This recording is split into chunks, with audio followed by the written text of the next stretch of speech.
யூதா இயேசு கிறிஸ்துவனுடைய ஊழியக்காரனும் யாக்கோபினுடைய சகோதரனுமாய் இருக்கிற யூதா, பிதாவாகிய தேவனாலே பரிசுத்தமாக்கப்பட்டவர்களும் இயேசு கிறிஸ்துவினாலே காக்கப்பட்டவர்களும் ஆகிய அழைக்கப்பட்டவர்களுக்கு எழுதுகிறதாவது, உங்களுக்கு இரக்கமும் சமாதானமும் அன்பும் பெருக கடவது. பிரியமானவர்களே, பொதுவான இரட்சிப்பை குறித்து உங்களுக்கு எழுதும்படி நான் மிகவும் கருத்துள்ளவனாயிருக்கையில், பரிசுத்தவான்களுக்கு ஒரு விசை ஒப்புவிக்கப்பட்ட விசுவாசத்திற்காக நீங்கள் தைரியமாய் போராட வேண்டுமென்று உங்களுக்கு எழுதி உணர்த்துவது எனக்கு அவசியமாய் கண்டது. ஏனெனில் நமது தேவனுடைய கிருபையை காம விகாரத்துக்கேதுவாக புரட்டி ஒன்றான ஆண்டவராகிய தேவனையும் நம்முடைய கர்த்தராகிய இயேசு கிறிஸ்துவையும் மறுதலிக்கிற பக்தியற்றவர்களாகிய சிலர் பக்க வழியாய் நுழைந்திருக்கிறார்கள். அவர்கள் இந்த ஆக்கினைக்குள்ளானவர்கள் என்று பூர்வத்திலே எழுதியிருக்கிறது.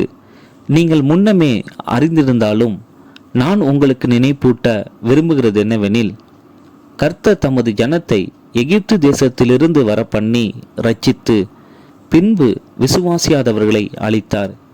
தங்களுடைய ஆதி மேன்மையை காத்து கொள்ளாமல் தங்களுக்குரிய வாசஸ்தலத்தை விட்டுவிட்ட தூதர்களையும் மகா நாளின் நியாய தீர்ப்புக்கென்று நித்திய சங்கிலிகளினாலே கட்டி அந்தகாரத்தில் அடைத்து வைத்திருக்கிறார். அப்படியே சோதோம் கொமோரா பட்டணத்தார்களும் அவைகளை சூழ்ந்த பட்டணத்தார்களும் அவர்களைப் போல் விபச்சாரம் பண்ணி அந்நிய மாம்சத்தை தொடர்ந்து நித்திய அக்கினியின் ஆக்கினையை அடைந்து திருஷ்டாந்தமாக வைக்கப்பட்டிருக்கிறார்கள்.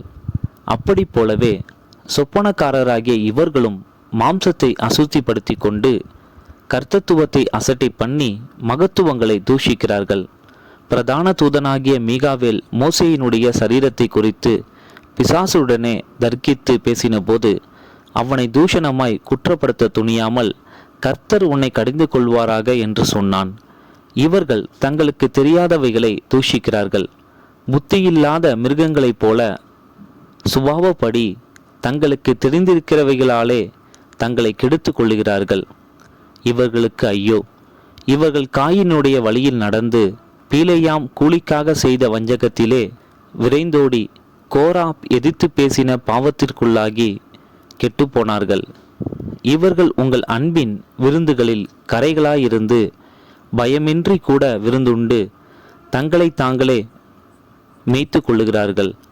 இவர்கள் காற்றுகளால் அடியுண்டோடுகிற தண்ணீரற்ற மேகங்களும் இலையுதிர்ந்து கனியற்று 2 தரம் செத்து வேறற்று போன மரங்களும் தங்கள் அவமானங்களை நுரை தள்ளுகிற அமளியான கடல் அலைகளும் மார்க்கம் தப்பி அலைகிற நட்சத்திரங்களுமாயிருக்கிறார்கள்.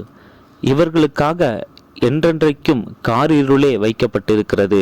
ஆதாமுக்கு 7ஆம் தலைமுறையான ஏனோக்கும் இவர்களை குறித்து, இதோ எல்லாருக்கும் நியாய தீர்ப்பு கொடுக்கிறதற்கும் அவர்களில் அவபக்தி உள்ளவர்கள் யாவரும் அவபக்தியாய் செய்து வந்த சகல அவபக்தியான கிரியைகளின் நிமித்தமும் தமக்கு விரோதமாய் அவபக்தியுள்ள பாவிகள் பேசின கடின வார்த்தைகள் எல்லாவற்றின் நிமித்தமும் அவர்களை கண்டிக்கிறதற்கும் ஆயிரமான தமது பரிசுத்தவான்களோடு கூட கர்த்தர் வருகிறார் என்று முன்னறிவித்தான். இவர்கள் முறுமுறுக்கிறவர்களும் முறையிடுகிறவர்களும் தங்கள் இச்சைகளின்படி நடக்கிறவர்களுமாயிருக்கிறார்கள். இவர்களுடைய வாய் இருமாப்பானவைகளை பேசும், தற்பொழிவுக்காக முகஸ்துதி செய்வார்கள். நீங்களோ பிரியமானவர்களே, நம்முடைய கர்த்தராகிய இயேசு கிறிஸ்துவின் அப்போஸ்தலரால் முன் சொல்லப்பட்ட வார்த்தைகளை நினைவு கூறுங்கள். கடைசி காலத்திலே தங்கள் துன்மார்க்கமான இச்சைகளின்படி நடக்கிற பரியாசக்காரர் தோன்றுவார்கள் என்று உங்களுக்கு சொன்னார்களே. இவர்கள் பிரிந்து போகிறவர்களும் ஜென்ம சுபாவத்தாரும் ஆவி இல்லாதவர்களுமாமே. நீங்களோ பிரியமானவர்களே, உங்கள் மகா பரிசுத்தமான விசுவாசத்தின் மேல் உங்களை உறுதிப்படுத்தி கொண்டு பரிசுத்த ஆவிக்குள் ஜெபம் பண்ணி தேவனுடைய அன்பிலே உங்களை காத்து கொண்டு நித்திய ஜீவனுக்கேதுவாக நம்முடைய கர்த்தராகிய இயேசு கிறிஸ்துவினுடைய இரக்கத்தை பெற காத்திருங்கள். அல்லாமலும் நீங்கள் பகுத்தறிவு உள்ளவர்களாய் இருந்து சிலருக்கு இரக்கம் பாராட்டி சிலரை அக்கினியிலிருந்து இழுத்துவிட்டு பயத்தோடே ரட்சித்து மாம்சத்தால் கரைப்பட்டிருக்கிற வஸ்திரத்தையும் வெறுத்து தள்ளுங்கள்.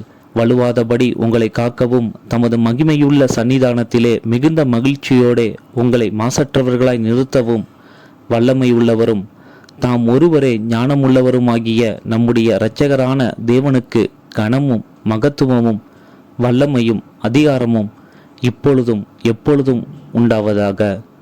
ஆமேன்.